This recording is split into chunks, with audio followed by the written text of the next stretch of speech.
This high-tech smart ring is part of the trend of using ultra-light mini sensors to track your health and improve your life balance. Does it really work with this awesome-looking Nova ring? Let's inspect.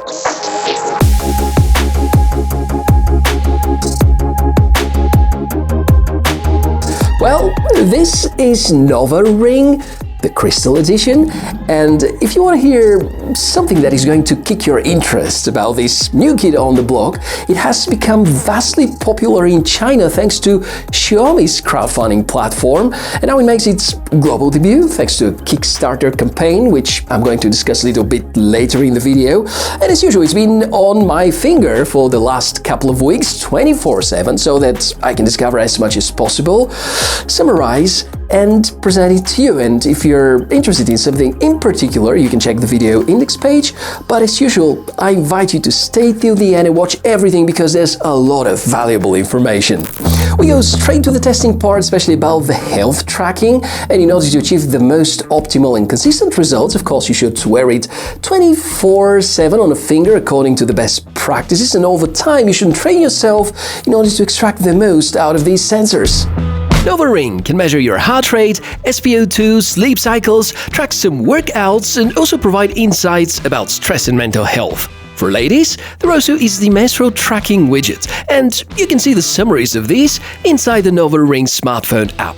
The heart rate results seem to be good. I remind you that no finger measurement can be as good as monitoring the beats as close as possible to the heart, but feels like results from the NovaSmart ring are close to the possible optimums. Here's the usual comparison to Polar H10, a chest-mounted tracker among the most popular and accurate out there on the market. You can see that in workout mode, Nova Ring is capable of recording spikes and moments of getting rest.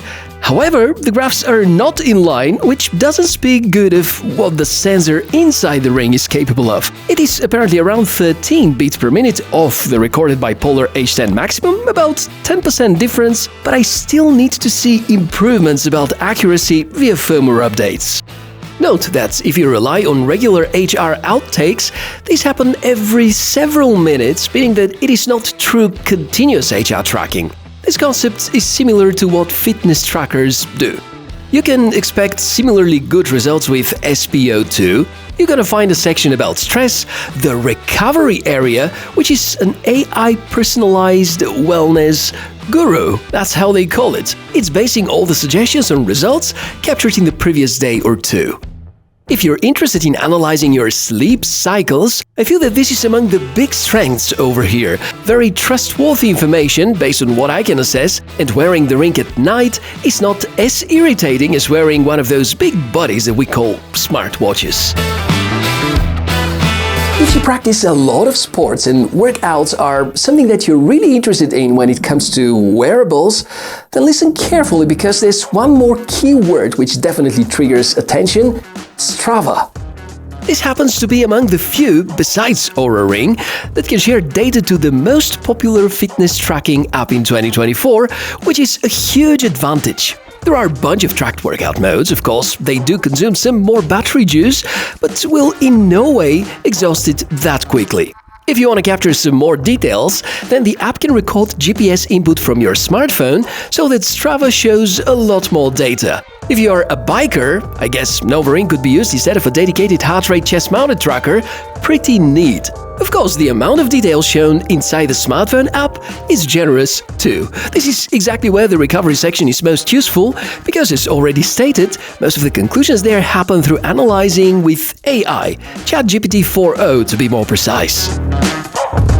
Now, of course, I'm going to try to touch base on the long-term use of this smart ring, and when it comes to such kind of use case scenario, then the comfort is the key. Here, I'm not talking about the size yet. It's mostly about the materials, titanium or sapphire coating. Both the inside and the outside feel very soft to the touch, but at the same time are resilient to the impact of sharp objects. Identical health tracking hardware, different materials with the so-called crystal, which is the one with sapphire coating, and this see-through material, my personal favorite for a smart ring design thus far. Obviously, you look into most of the internal components, and I find this so much satisfying. I'd say, in a way, I expect to read nothing instead of Nova. You cannot deny the font style similarity, can you? So let me rewind a little bit, because everything that we have been discussing this far would be impossible if you don't get the right size of your ring. And of course, you need to carefully assess which of the fingers on your hand you're actually going to use, because I like it this way. However, if I do something with my hands, it very often comes in my way. Therefore, using the ring finger is a very safe choice, but I have to admit that here, I like that. Looks much cooler. Picking the right size happens through the sizing kit. Make sure to wear for at least a couple of days one of these dummy units. You don't want to end up wearing something that gets stuck to your finger. Once you choose the right one, comes the Nova edition inside such kind of a box, quite compact as compared to others. A weird welcome message. Here's the ring. Yeah, it does look remarkable. Instructions, a charging cable, and the charging dock. Proprietary and very weird looking in my opinion. Uses a magnet to attach the ring to the base. Quite effective as you can see, and you can fully recharge it within about an hour. I'm not sure whether we should call it some sort of fast charging or not. There's a lithium polymer rechargeable battery with very modest capacity inside, an accelerometer, advanced HR and SpO2 tracking sensors, a G sensor, a very up-to-date chipset, there's Bluetooth BLE, the ring is well sealed and IP68 water resistant, the weight is a bit more than 3 grams and could grow with size of course, and the smartphone app is called Nova Ring. It is fantastic to see that many features within a smart ring which is cheaper than the competition, and yet I managed to crack mine. I'm gonna give you some close-ups so you get an idea about the scale of this thing. It definitely raises certain concerns about the build quality and whether these materials are really long-lasting. And although this transparent cover is amazing, I don't probably think twice before ordering such one. What is even more disturbing is related to the battery life. Not because it's bad, not because it's great, it's because I couldn't really get a proper full cycle with a battery charge, because this smart ring, at least in my case, has been crashing every now and then. In the good days, well, it was lasting through the day, maybe crashing on the next one. In some more unpleasant situations, it was crashing every several hours. And I did everything possible in order to recover it. Didn't really work.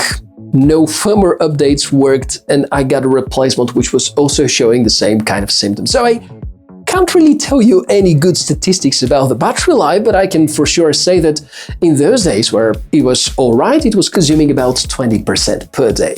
If you want to optimize the battery endurance, you can try to do some adjustments via the smartphone app. It looks like a piece of art. I really like the design and the simplicity at the same time. It seems to not have any cloud sync option. The obvious disadvantage is that if you switch phones, the collected data is going away. But it also means that no servers are storing your personal information. You're gonna notice that everything inside the app leans towards improving your well-being. It's great about reminding you to move, about highlighting your achieved goals, sharing recommendations and observations, giving tips and tricks about recovery and keeping yourself fresh. Pretty neat. There also is this interesting meditation section where you can play soothing sounds and get some peace of mind. There also is customizations area with some settings that you can apply about the app behavior, and the so important link to Strava. Since now is the right time to talk about comparisons and conclusions, let me remind you that the starting early bird price of Nova Ring is roughly $150, which is almost twice less than what you would pay for Oura Ring or Amazfit Helio or similar offerings by Ultrahuman and Ringcon. And the best part is that Nova Ring doesn't lock you into any subscription plans. And of course, before the wrap-up, I'm ready with a list with drawbacks. The ring is lightweight but rather bulky, at least bulkier than some others. There is no battery-based charging station, such as the one utilized by Ringcon, and the lack of cloud sync option or a way to back the settings up, that's what bothers me at this point of time.